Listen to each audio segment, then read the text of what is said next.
Bonjour à tous et bienvenue dans cette nouvelle vidéo d'Easy Excel Query. On continue notre périple sur le chemin du DAX et aujourd'hui nous voyons Filter et Keep Filter. Les pièges à éviter, le fonctionnement de ces fonctions. Je vous rappelle également que vous avez ma formation Udemy à laquelle vous pouvez vous inscrire en cliquant sur le lien qui est dans la description de la vidéo.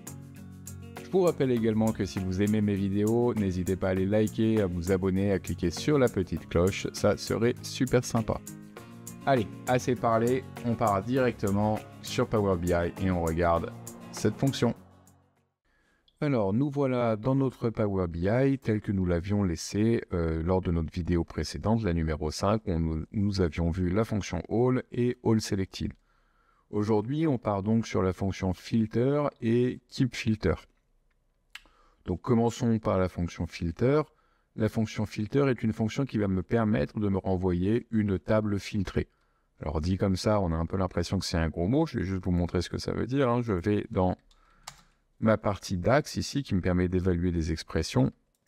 Puisque comme justement ça me renvoie une table, je ne peux pas vous montrer ça au travers d'une mesure. Je suis obligé de vous montrer ça au travers de ce petit module qui est très sympathique. Donc ici, je vais mettre filter. Qu'est-ce que je veux filter? Ma table de faits. Et quelle est la colonne que je veux filtrer? On va dire que je veux le nom du produit et je veux dire un produit qui va être égal à ordinateur. Je ferme, je mets exécuter et on voit le résultat de ma table de faits. Ici, j'ai bien un filtre qui est sur ordinateur. Si je vais sur ma table de faits et que je mets mon nom de produit et que je mets ordinateur ici manuellement, on voit qu'on a la même chose. Si je veux rajouter un deuxième filtre, ici, je ne vais pas mettre une virgule, je vais utiliser la fonction « et ». La fonction « et » qui se traduit, même si on la verra plus tard, se traduit par un double signe comme cela. Je ne sais pas, le signe « and », moi je l'appelle, mais je ne sais pas si c'est son vrai petit nom. Je mets à nouveau le nom de la table que je veux filtrer, le nom de la colonne, et là, par exemple, on va mettre Martin. On exécute et là on voit qu'on a une table filtrée avec ordinateur et Martin. Restons juste sur ordinateur pour le moment, c'était juste pour vous montrer la capacité à avoir plusieurs filtres dans cette table filter.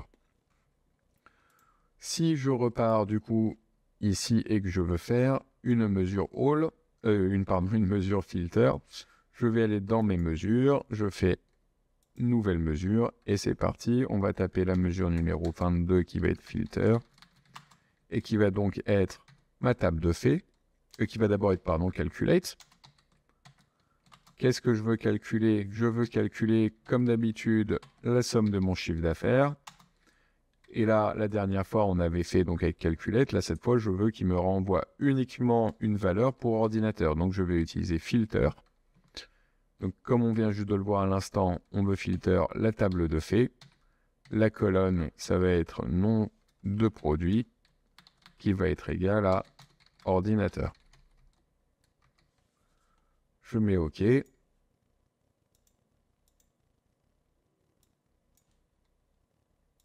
je le mets ici. Il n'y a rien qui s'affiche. On voit que le total ici est un 20 348. Si je clique sur ordinateur, on voit que nous avons bien les ordinateurs 20 348 qui se mettent à chaque fois. Ce qui est comme attendu, j'ai envie de dire. Je retire, non je le remets, pardon. Je retire mon filtre. Et maintenant, on va essayer de voir, ou plutôt je vais le laisser, comme ça on va bien voir, avec Keep Filter.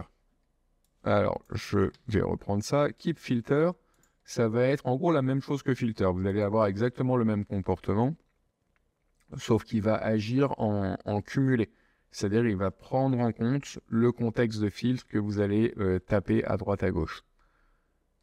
En gros, ce que ça veut dire ça, j'ai vu un paquet de vidéos sur le sujet, je trouve que c'est pas très explicite à chaque fois ce qu'il raconte. Même pour moi, c'est pas ultra clair, mais ce que je vais vous dire, c'est que Filter et Keep Filter vous donnent exactement le même résultat. Keep Filter va vous donner des meilleures performances, ça va réagir plus vite, mais en revanche, vous n'allez pas pouvoir retravailler dessus. Je vais vous montrer dans un instant ce que ça veut dire. Donc déjà, Keep Filter. Keep Filter, qu'est-ce que je veux garder comme filtre? Je veux ma table de faits et je veux le nom de mon produit tel qu'il soit égal à ordinateur. Je mets OK. Donc là, je mets vraiment... Ah mince, oui. Il faut ici que je mette 23. Keep filter. Je mets 23. Ah, raté. Voilà, on voit que c'est la même chose. Si je retire, on voit qu'on a exactement les mêmes valeurs qui arrivent au même endroit et que Keep Filter nous donne exactement le même résultat. Maintenant, quand je vous disais que ça ne va pas nous donner le même résultat si on veut retravailler sur la fonction. Si je reprends ma fonction 22 ici, et que je la duplique, je fais une nouvelle mesure, je vais l'appeler 24 et je vais mettre Filter All. C'est-à-dire que dans cette table-là, ce que je veux également faire, c'est j'aimerais retirer tous les filtres qui existent avant. Donc tous les filtres qui existent là-dessus. Hop. Et ensuite faire ce filtre-là. Qu'est-ce qu'on va avoir comme résultat? Déjà, elle n'est pas au bon endroit. Je vais la mettre dans mes mesures. Et là, en fait, on retombe sur Calculate quelque part. Ça nous permet donc du coup d'agir sur le contexte de filtre qu'il va y avoir. Donc là, bien sûr, ça n'a aucun sens de faire ça puisqu'on aurait pu utiliser Calculate directement, mais ça va nous permettre quand même de retravailler sur le contexte de filtre, la fonction filter. Keep filter, je ne peux pas faire ça, je ne peux pas retravailler dessus. Si jamais j'essaye de mettre un filtre, je suis obligé de mettre un filtre comme ça pour avoir une table. Ensuite, je vais mettre All.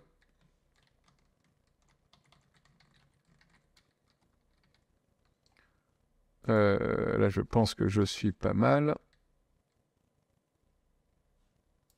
Sauf que, non, je n'aurais pas dû faire ça puisqu'il faut que je fasse une nouvelle mesure.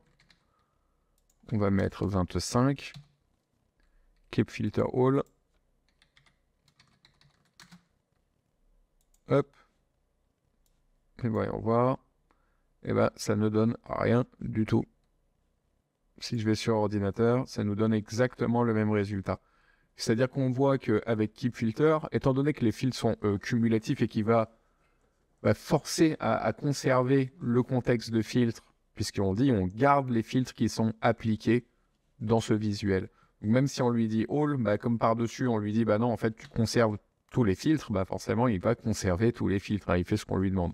Alors que Filter All, on lui dit OK, sur cette table-là, tu vas me retirer tous les filtres existants, et ensuite, tu vas faire le petit filtre qu'on t'a demandé.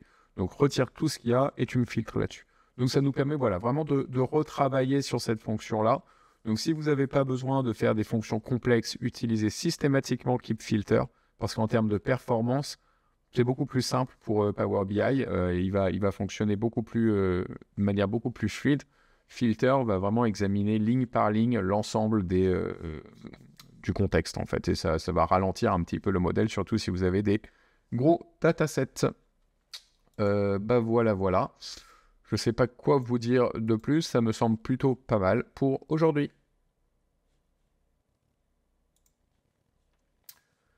J'espère que cette vidéo vous a plu, que vous voyez un peu plus comment utiliser Filter, Keep Filter, que vous pourrez l'utiliser vous-même dans vos propres problématiques. N'hésitez pas à liker, à commenter, n'hésitez pas à me faire part de toute remarque ou de ce que vous avez envie de voir dans le futur. Nous continuons pour le moment sur notre exploration du DAX. À très bientôt.